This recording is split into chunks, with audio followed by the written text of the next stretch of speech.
कान में मतलब जूं क्या, अब इनके कान में काकरोच अब घुसने वाले हैं और ऐसे ऐसे नाक में भी घुसेंगे, कान में भी घुसेंगे। जब से हमारी सरकार आई हुई है 2014 से लेकर 26 तक 90,000 से ज़्यादा सरकारी स्कूलों को बंद किया गया है और नीति आयोग के हिसाब से 1,10,000 स्कूलों में एक ही अध्यापक है। आप सोचिए किस तरीके की शिक्षा व्यवस्था चल रही है। दिल्ली जब से जीते हैं इनके अंदर घमंड चाह गया और विनाश काले विपरीत बुद्धि, मतलब अब इनके साथ इनकी बुद्धि हो गई विपरीत। ये अंट का बंड बोलते रहते हैं। राम मंदिर में भी चोरी हो गया, उसमें भी अंट का बंड बोल रहे हैं। पेपर लीक की वजह से हमारी ज़िंदगी खराब हो रही है। हम 24-24 घंटे लाइब्रेरी में बैठे रहे पढ़े, हमारा कहीं भी नंबर नहीं आ रहा। 5-6 साल हो गए, बताओ। 67% ग्रेजुएट स्टूडेंट है जो बेरोजगार है। इन मुद्दों को यहाँ पे लेकर के हम बैठे हैं और कोई हमारा फालतू का कोई मुद्दा नहीं है। हमारे देश में ऐसी चीज़ है कि जो भी इंसान कुछ लाइफ में बन जाता है ना, वो फिर इस देश के लिए कुछ नहीं करता, चाहे वो नेता हो, अभिनेता हो या जिसके भी आर्थिक स्थिति सही है। KYS पेपर लीक नहीं चलेगा, शिक्षा व्यवस्था का सब यहाँ पे जो है बच्चे लेकर आए हैं। KYS क्यों लाए हैं आप? देखिए, हमारे देश में शिक्षा व्यवस्था खत्म हो चुकी है, इसीलिए हम लोगों ने उनका शब्द बनाया और यहाँ पे हम शांति प्रिय है, यहीं पे बैठ के इस संकेत के रूप में हम बात रखने वाले हैं। 6:30 बजे का टाइम है हमारा और इसीलिए हम लोग यहाँ पे इकट्ठा हुए हैं कि शिक्षा में भेदभाव है, गैर बराबरी है, असमानता है, जिसके कारण गरीब, पिछड़ा वर्ग, आर्थिक रूप से कमज़ोर वर्ग जो है वो पीछे रह जाता है और अमीर पूंजीपति या पैसे वाला बच्चा आगे बढ़ जाता है। इस चीज़ को हमें ख़त्म करने के लिए हम लोग यहाँ पे एक सांकेतिक रूप से धरना कर रहे हैं आज।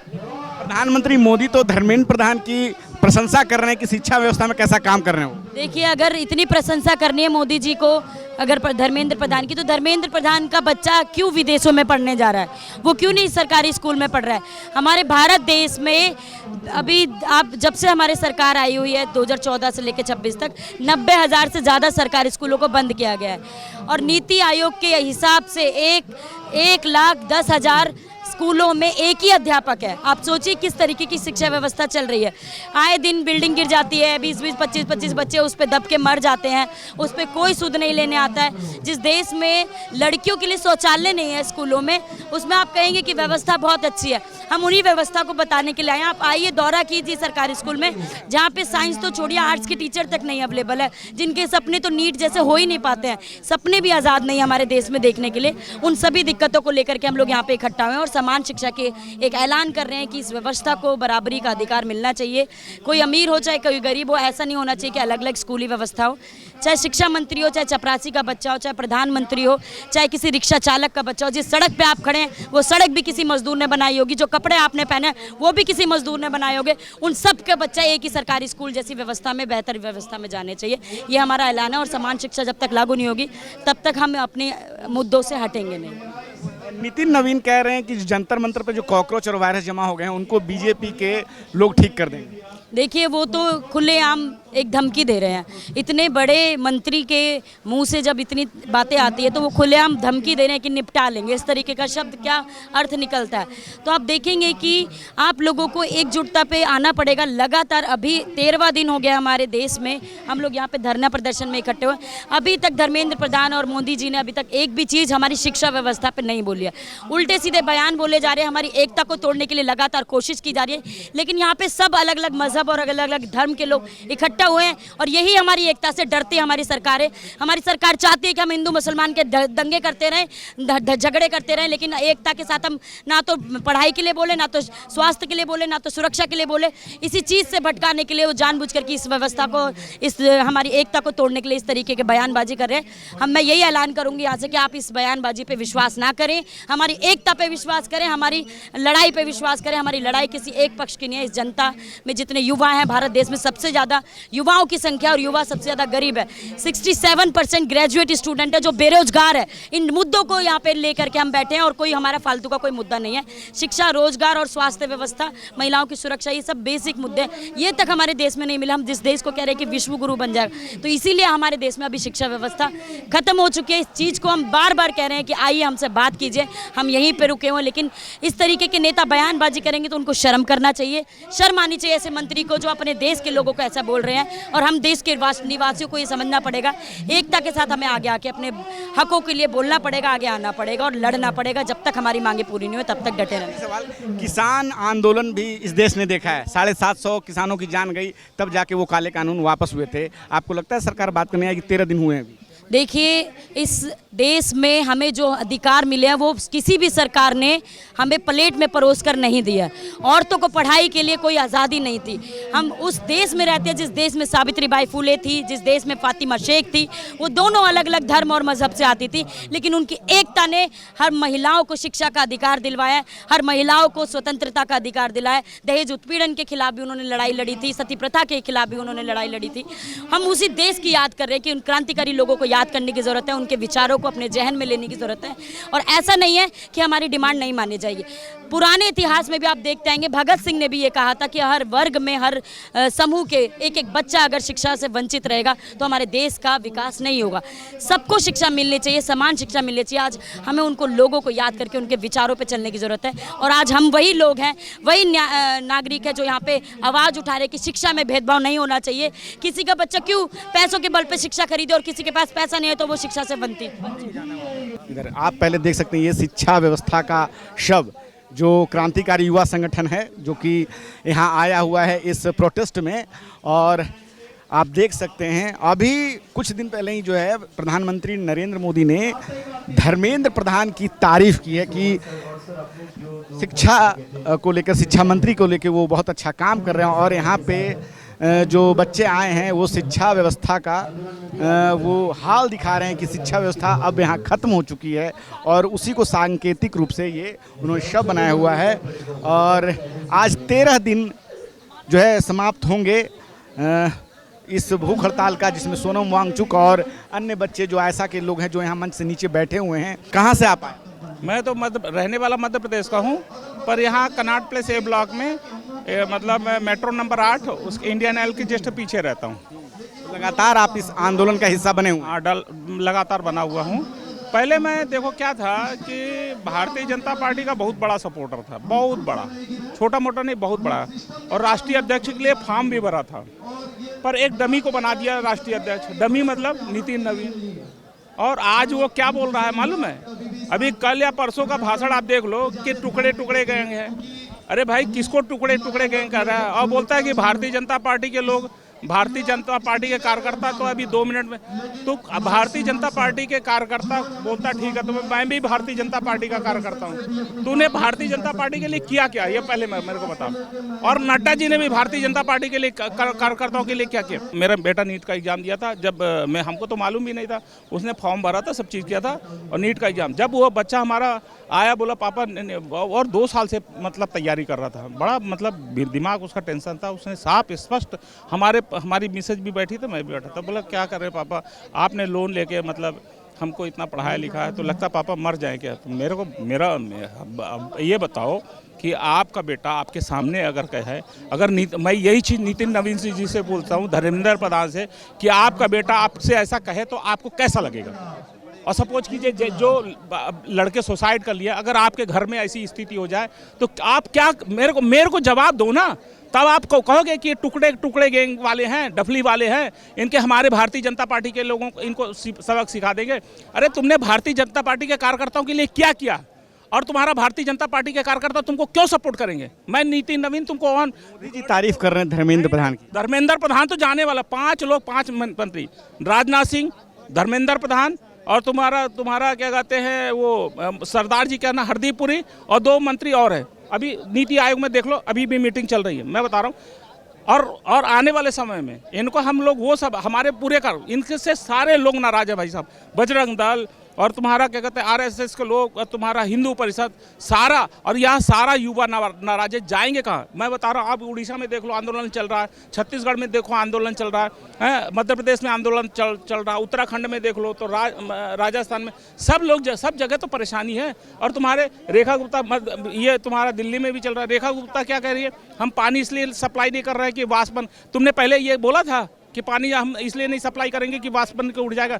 अरे क्यों चूतिया बना रहे हो? मतलब जहाँ शब्दों का इस्तेमाल सही करेंगे, ठीक है। आने वाले समय में देखो, जब तक धर्मेंद्र प्रधान इस्तीफा नहीं देता, देखो यहाँ हालत है, देखो कैसे मतलब वो बेचारे बैठे हुए हैं भूख हड़ताल में। आके देखा कि बच्चे सरकार के कान पे जू तक नहीं रहेंगे, कुछ भी नहीं बोल रहे हैं। कान में मतलब जू क्या, अब इनके कान में काकरोच अब घुसने वाले हैं, और ऐसे नाक में भी घुसेंगे, कान में भी घुसेंगे। और आंख में भी चारों तरफ जम। सबसे बड़ी पार्टी के बारे में आप ऐसा बोल रहे हैं? मैं आज बता रहा हूँ, दिल्ली जब से जीते हैं इनके अंदर घमंड चाह गया और विनाश काले विपरीत बुद्धि। मतलब अब इनके साथ इनकी बुद्धि हो गई विपरीत। ये अंट का बंड बोलते रहते हैं। राम मंदिर में भी चोरी हो गया, उसमें भी अंट का बंड बोल रहे हैं कि हमारा हिंदू का पैसा। अरे हिंदू का पैसा मत बोलो भाई, तुम्हारे घर में चोरी हो जाएगी तो तुम क्या कहोगे कि मेरे घर में चोरी हो गई तो मैं किसी को। ये सब चीज़ें गलत बात है। आप अपने मुद्दे से हम लोगों को मत भटकाइए।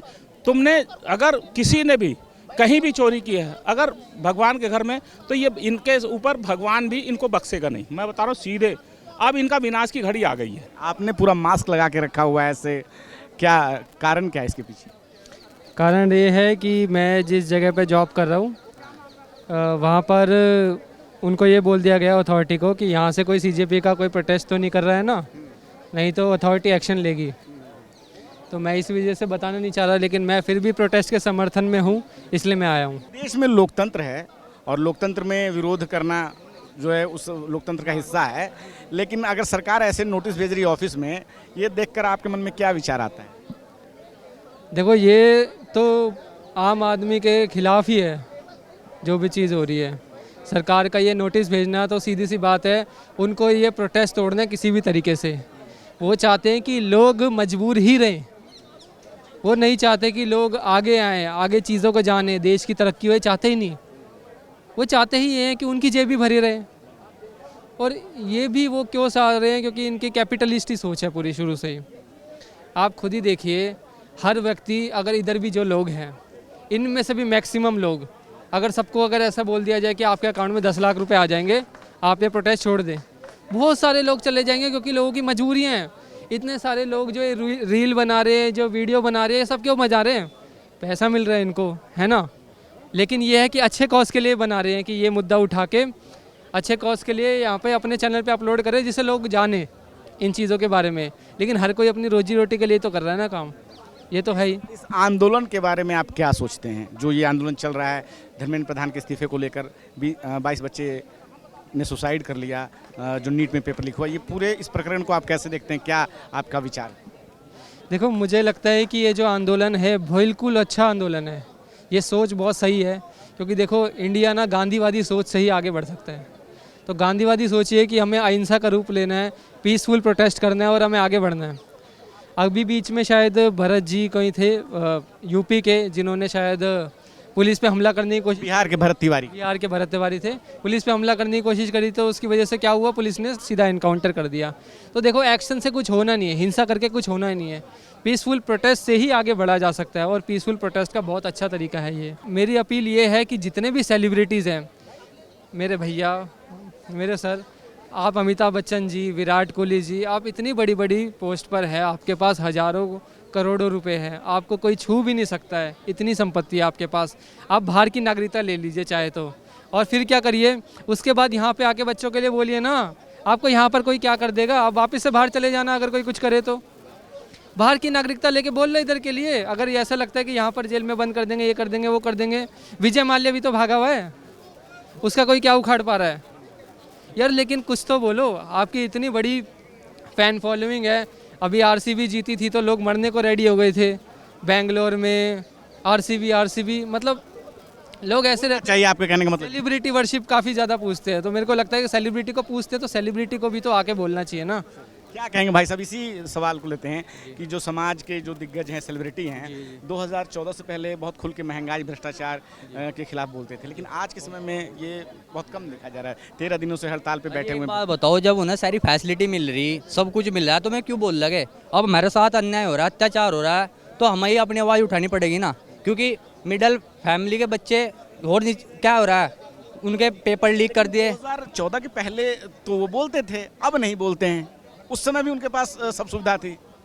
नहीं, मतलब सरकार ने पेपर लीक का जो मुद्दा आया है, मतलब अभी से पेपर लीक इतने क्यों होने लगे? पेपर लीक की वजह से हमारी ज़िंदगी ख़राब हो रही है। हम 24 घंटे लाइब्रेरी में बैठे रहो, पढ़े, हमारा कहीं भी नंबर नहीं आ रहा। 5-6 साल हो गए, बताओ। इधर अरुणाचल प्रदेश में सेना, चाइना की सेना अंदर घुस गई। हमारी जो कुछ मीडिया न्यूज़ चैनल है, मैं दिखाते ही नहीं न्यूज़, मतलब कि क्या हो रहा है देश के अंदर। अरे हम तो वैसे ही मरण लग रहे, लाइब्रेरी में सड़ रहे बैठे। गांव वाले कहो कि भाई क्या हो रहा है, दिल्ली रह रहे, खर्चा भी हो है नू थोड़े ना। तो जी मैं बताओ, हम तो वैसे भी मरण लग रहे, हमारे हाथ में हथियार दो, हम रक्षा कर रहे, कोई बात नहीं, हमें सैलरी न दो, हमें कम से कम गर्व तो होगा कि हम अपने भारत देश के लिए खड़े। हम तैयारी किस लिए कर रहे हैं? किस देश का विकास हो, बच्चा युवा मतलब कि आगे बढ़े, तरक्की करे। अब ऐसे ऐसे पेपर लीक हो गए, बताओ फिर बच्चे कहाँ जाएंगे? आप ही बताओ। हमारे देश में ऐसी चीज़ है कि जो भी इंसान कुछ लाइफ में बन जाता है ना, वो फिर इस देश के लिए कुछ नहीं करता। चाहे वो नेता हो, अभिनेता हो, या जिसके भी आर्थिक स्थिति सही है, नॉर्मल इंसानों से सही है, समाज के लोगों से सही है, हाई सोसाइटी के लोग कभी नहीं करते इस देश के लिए। उन्हें अपनी लाइफ को एंजॉय करना, उससे मतलब नहीं है। वो हमारे देश में अंग्रेज के समान है। उनके बच्चे प्रॉपरली इंग्लिश बात करते हैं बचपन से, विदेशों में पढ़ाई करते हैं, तो कहाँ से उनमें देशभक्ति जागेगी जब उनका इस देश से लेना देना नहीं है। लेकिन सारे लोग तब ये ज़रूर बोलेंगे अगर पिक्चर आनी होगी या वोट चाहिए कि हमने गरीबी देखी, हम सड़कों पे सोए, हमने फल बेचे। सवाल मैं करना चाहूँगा, 2013 में अन्ना आंदोलन हुआ था और हमने देखा कैसे उस आंदोलन में जो है बहुत सारे लोग जुड़ गए थे और वो आंदोलन एक विकराल रूप धारण करा और सत्ता भी बदल गई। 13 दिन से यहाँ भी बैठे हुए हैं सोनम वांगचुक, पर्यावरणविद हैं और जो देश के युवाओं की जो जान गई है उसको लेकर कर रहे हैं। लेकिन बहुत सारे जो समाज के और भी लोग जिनको जुड़ना चाहिए, वैसे बहुत सारे लोग नहीं आ रहे हैं। क्या कारण आपको लगता है इन 10 सालों में क्या चेंजेस आ गए? आप एक बात देखो, कैमरा उधर करो, एक इंसान 6 दिन से अनशन पे है, 6 दिन से अनशन पे है, ठीक है। वो बंदा कभी हाईलाइट नहीं हुआ, उसकी कभी स्टोरी नहीं आई। 6 दिन में अगर उसकी जान चली जाए, मेरे को हमेशा ये लगता है कि यार उसके संग कुछ हो ना जाए। मैं चाहता हूँ वो इंसान खाना खा ले। हमारा सवाल जो है कि 2013 में जो हुआ था, आखिर इस आंदोलन में क्यों नहीं जो समाज के दिग्गज है वो जुड़ रहे हैं? आपको क्या लगता है इन 10-12 सालों में क्या फ़र्क ऐसा आ गया है? सर देखो, मैं तो अभी आया हूँ, तो अभी जो मैं देख रहा हूँ कि यार इतनी भीड़ है और नॉर्मली जो जैसे भी कर सकता है, अब यार वो हेल्प कैसे करे कोई भी इंसान। अब हम 10 लोग खड़े हैं, अब हम क्या करें ऐसा प्रोटेस्ट से? समझ नहीं पा रहे हैं। मैं कह रहा हूँ जो सेलिब्रिटी समझ गया आपके सवालों को समझा। आपने बताया कि 2013 में जिस तरीके से आंदोलन हुआ था और पूरे देश की जनता जो है कि इकट्ठी हुई, एक जगह जमा हुई, तो ये आंदोलन, देखिए ये आंदोलन सत्ता परिवर्तन का नहीं है। पहली बात तो ये 2013 का जो आंदोलन था वो सत्ता परिवर्तन का आंदोलन था। शिक्षा व्यवस्था में परिवर्तन के लिए तो आंदोलन तो चल रहा है। परिवर्तन और शिक्षा व्यवस्था में परिवर्तन ये अलग मुद्दे हैं। सत्ता ज़्यादा जरूरी है, शिक्षा ज़्यादा जरूरी नहीं। देखिए शिक्षा होगा हमारे देश में, देखिए देश के विकास की पहली सीढ़ी है शिक्षा। यदि शिक्षा नहीं है तो देश हमारा डेवलप नहीं कर सकता, तरक्की नहीं कर सकता, आगे नहीं बढ़ सकता। सिंपल सी बात है यार, यहाँ पे कोई बहुत बड़ी चीज़ नहीं थी। 1-2 मिनट में यहाँ पे उनका रिज़ाइन देना था धर्मेंद्र प्रधान जी का और ये सब चीज़ें ख़त्म होता। ये छोटी सी मांग है। यहाँ पे 10-11 बच्चे जो अनशन कर रहे हैं, ये भूख प्यास है, 6-6 दिन से अनशन पे कर रहे हैं, ये इतनी बड़ी टॉपिक नहीं थी, बस एक रिज़ाइन देना था। लेकिन ये कहीं ना कहीं उनकी हट धर्मी तो है कि हम नहीं करेंगे, चाहे कुछ भी कर लो आप, हैं। जो उस जगह पे बैठे हैं, सोनम जी आप जान रहे हो, कोई छोटी मोटी हस्ती है, हैं। वो भी कुछ मांग ही कर रहे हैं ना। लद्दाख में उन्होंने मांग करी, उन्हें जेल भेज दिया, अब वो यहाँ आके मांग कर रहे हैं। तो ये चीज़ें हैं, देखो बड़ी मुद्दा नहीं है, छोटी सी चीज़ें हैं। नीट पेपर सरकार तो सुन ही नहीं रही है। अब सरकार क्यों नहीं सुन रही है? अब सरकार के अब सारे क्यों नहीं सुन रही है? क्या लगता है आपको क्यों नहीं सुन रही है? इसलिए नहीं सुन रही है कि उनको अंदर एक अहंकार है। ये अहंकार का ही तो है। पहले लोग अपने आप रिजाइन देते थे कि भाई मुझसे ये गलती हो गई। पहले आपने देखा होगा, रेल एक्सीडेंट हो जाता था तो रेल मंत्री मोरल रिस्पॉन्सिबिलिटी लेके रिजाइन दे देता था। आज के डेट में इतने बच्चे सुसाइड कर गए, नीट के बच्चे, 12वीं के बच्चे सुसाइड कर रहे हैं, इतने बच्चे सुसाइड कर रहे हैं, लेकिन कोई सरकार नहीं ध्यान दे रही है। नारा देती है पढ़ेगा इंडिया तो बढ़ेगा इंडिया, सबका साथ, सबका विकास, सबका प्रयास। कैसे पढ़ेगा? नीट पेपर लीक करके, वोट चोरी करके पढ़ेगा, सरकार चोरी करके पढ़ेगा, कैसे पढ़ेगा? पहले खुद सुधर जाए, बच्चों को एजुकेशन दे दो, अपने आप इस देश बढ़ जाएगा। आप देख रहे हैं नेट्रिक न्यूज, साहस सच कहने का।